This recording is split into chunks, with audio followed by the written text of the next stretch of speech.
പ്രിയപ്പെട്ടവനെ, ഞാൻ മരിച്ചു എന്നറിഞ്ഞാൽ നീ ഓടിക്കതിച്ച് എൻ്റെ അടുത്ത് വരുമായിരിക്കും. എൻ്റെ മയത്തിൻ്റെ അരികിലിരുന്ന് നീ പൊട്ടിക്കരയുന്നുണ്ടാവും. മയത്തുകട്ടിലും ചുമന്നു പോകുമ്പോൾ നിനക്ക് താങ്ങാൻ പറ്റുന്നില്ലായിരിക്കും.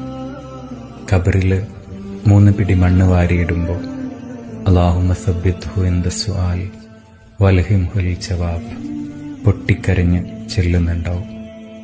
എല്ലാവരും പിരിഞ്ഞു പോയാലും നീ അവിടെ തന്നെ നിൽക്കുന്നുണ്ടാവും. കുറേ കാലം എൻ്റെ ഓർമ്മകൾ നിന്നെ ഇങ്ങനെ കുത്തി നോവിക്കുന്നുണ്ടാവും.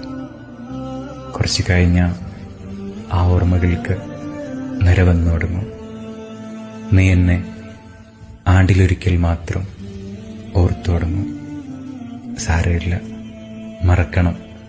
പഠിച്ച നമുക്ക് തന്ന ഏറ്റവും വലിയ അനുഗ്രഹമാണ് മറവി എന്ന് പറയുന്നത്.